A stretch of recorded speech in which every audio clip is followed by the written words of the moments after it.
د سپرلي په مازدیګر کې بلبل چمن ته راغی او د ګل نه یې څه تپوسونه کول شروع کړه، خو ګل ډېر د نشې او د غرور په لهجه جوابونه ورکول. خو بلبل هم څه نه کم نه دی، ولې چې هغه هم عاشق دی او د عاشق سوال ډېر دروند او ژور وي. راځئ چې وګورو د بلبل او د ګل بحث او مباحثه. بلبل: وایه کنه اشنا ژوند دې په څه کې دی؟ ګل: زما ژوند زما د ښایست په رنګینو کې دی، چې کله زما ښایست وي نو زما ژوند به هم وي. بلبل: خو ما اورېدلی دي چې ستا ژوند د سپرلي په بادونو کې دی. ګل: سپرلی خو صرف زما ژوند سپړي، زما رنګونه خوروي، زما خوشبو خوروي. ژوند زه ځان له پخپله ورکوم، ته چا محتاج نه یم.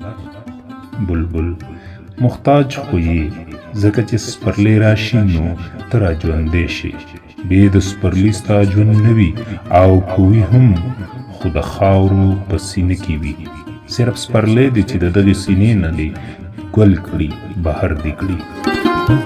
ګل: سپرلی هم ما ته محتاجه وي، زه سپرلي ته نه یم محتاجه.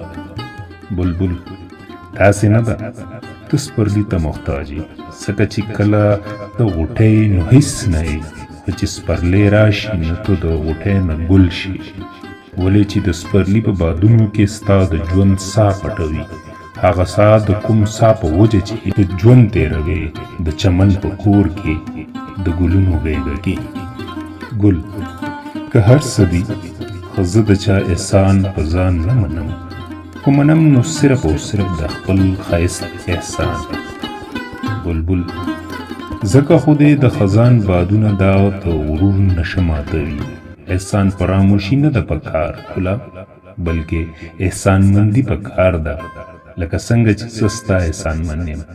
ګل: ما په تا څه احسان خو نه دی کړی چې ته زما احسان من دی.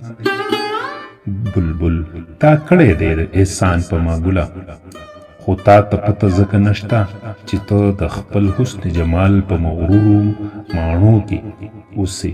که چېرې ته را بهر شوې نو د خپل احساس به درته وشي.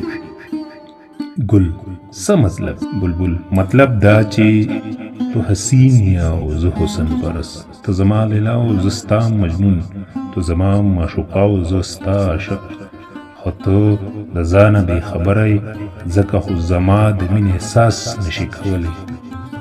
ګل: په ښایست هر څوک مین وي، خو ښایست لرونکي د مینو پروا نه کوي. که پروا کوي نو صرف د خپل حسن او جمال. پاتې شوه مجنونتوب خبره، نو دا زه نه منم، ولې چې مجنون د لیلا دپاره هر څه کول، او تا زما دپاره څه کړي دي چې ما ته ثابته شي چې ته زما حقیقي عاشق یې. بلبل: زړګیه ما د خپل معصوم زړه وینې ستا په سپینو پاڼو شیندلي دي، ځکه خو نن ستا رنګ سور دی. تا سره چې کم رقیبان دي، په دې مې خپل معصومه سینه سوری سوری کړې ده. ستا د دیدار دپاره ما عمر شوګیري کړي دي، ما ستا په مخ باندې د شبنم سره جنګونه کړي دي، ما ستا د ژوند د زیاتولو دپاره خزان ته سوالونه کړي دي.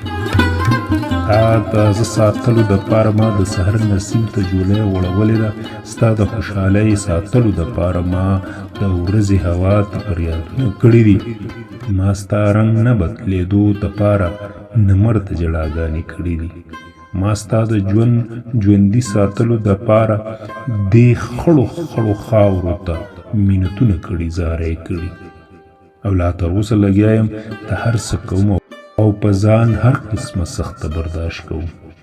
ګل: که د هر څه تا کړي دي، خو د خپل مفاد دپاره.